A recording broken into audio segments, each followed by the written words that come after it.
हजरात मोहतरम, अस्सलाम वालेकुम वरहमतुल्लाहि ताला वबरकातुहू। हम फिर से आपकी खिदमत में एक नया बयान, एक नया मसला लेकर हाजिर आए हैं।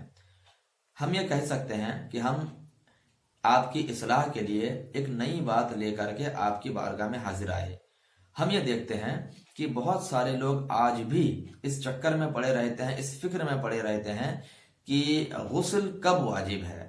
और कुछ लोग तो ये समझते हैं कि अगर बच्चे ने गोद में पेशाब कर दिया, या यह है कि हम रास्ते से गुजर रहे थे, जानवर ने पेशाब कर दिया, पेशाब के छींटे बदन पर पड़ गए, तो ऐसी सूरतों में कुछ लोग समझते हैं कि हम पर मुकम्मल गुस्ल वाजिब हो गया।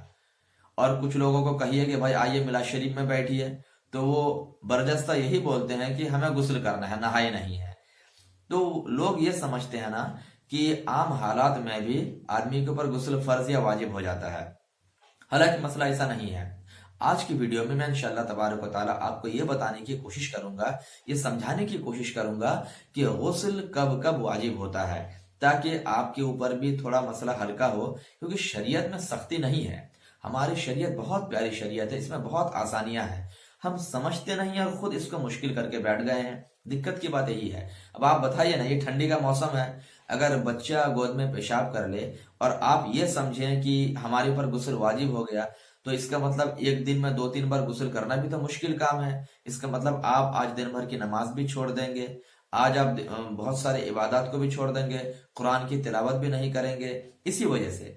तो मैं आपको बताना चाहूंगा कि सही मसला क्या है, कि गुस्ल कब कब आदमी के ऊपर वाजिब होता है, ताकि आपकी आंखों के सामने से पर्दा हट जाए और आप उस पर अमल भी करें।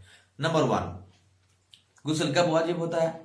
सबसे पहली चीज यह है कि जब मर्द अपनी औरत के साथ मिलता है और आपस में हमबिस्तरी या सोहबत होती है, तो इस मिलने की वजह से मर्द और औरत दोनों पर गुस्ल वाजिब हो जाता है। एक कंडीशन ये है, दोनों के ऊपर गुस्ल वाजिब हो जाता है।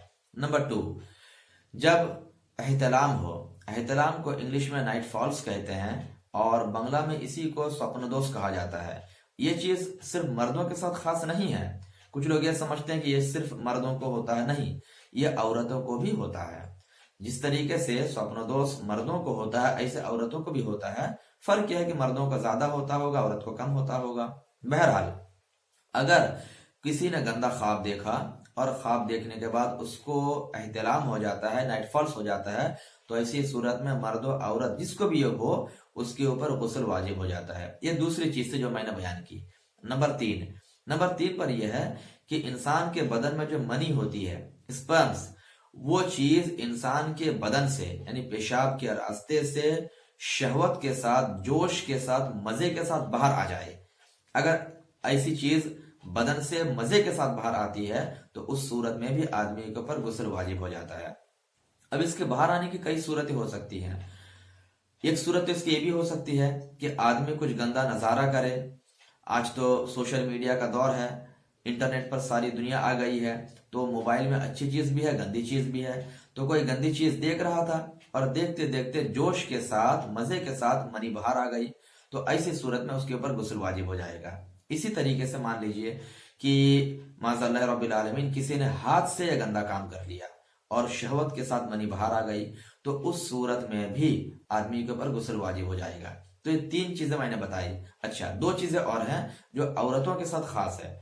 चौथी चीज ये है कि जब औरतें हैज से पाक होती हैं, यानी जब उनको पीरियड्स आना बंद हो जाता है, तो उस सूरत में भी औरत के ऊपर गुस्ल वाजिब होता है।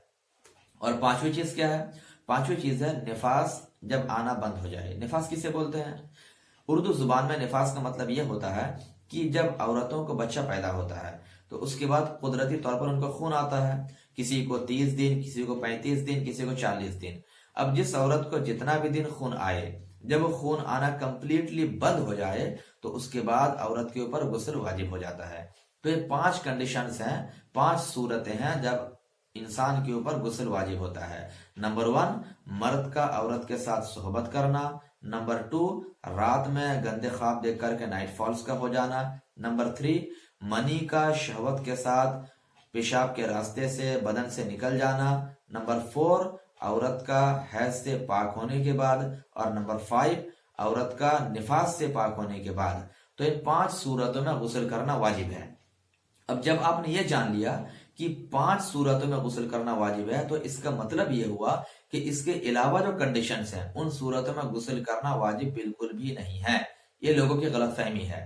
جیسے راستے سے گزر رہے تھے، گائے نے پیشاب کیا، جانور نے پیشاب کیا، چھینٹے پڑ گئے۔ راستے سے گزر رہے تھے، کچرا آپ کے بدن میں لگ گیا، آپ کے بچہ گود میں تھا، پیشاب کر دیا۔ تو ایسی کنڈیشنز میں آدمی کے اوپر غسل واجب نہیں ہوتا ہے۔ ہاں اتنا ضرور ہے کہ بدن یا کپڑے کے جس حصے میں وہ نجاست و ناپاکی لگے، اگر آپ نے اتنے حصے کو دھل لیا، اب آپ کا بدن اور کپڑا بالکل پاک ہو گیا۔ جیسے آپ کو دکھا کہ بچے نے پیشاب کیا تو پیشاب آپ کے ہاتھ میں لگی یا آپ کے پیر میں لگ گیا، تو اب ایسی کنڈیشن میں آپ نے اتنے حصے کو دھل لیا تو بالکل پاک ہو گیا۔ راستے سے گزر رہے تھے، گوبر کے چھینٹے پڑ گئے، پیشاب کے چھینٹے پڑ گئے، تو جہاں چھینٹے پڑے آپ اتنے حصے کو دھل لیجئے، پاک ہو گیا۔ پورا غسل کرنا بالکل بھی ضروری نہیں ہے۔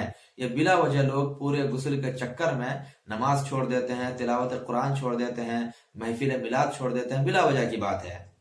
تو اس غلط فہمی کو سماج سے دور کرنا بہت ضروری ہے۔ بس آپ یاد رکھیں کہ 5 چیزوں کی وجہ سے مرد و عورت کے اوپر غسل واجب ہوتا ہے، انہیں صورتوں میں غسل کرنا ضروری ہے۔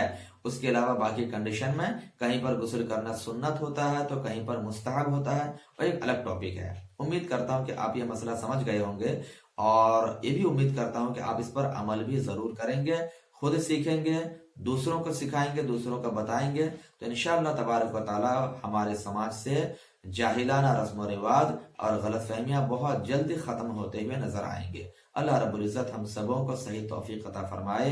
استغفر اللہ ربی من کل ذنب واتوب الیہ، ولا حول ولا قوة الا باللہ العلی العظیم، واللہ تعالی اعلم بالصواب۔ السلام علیکم ورحمۃ اللہ تعالی وبرکاتہ۔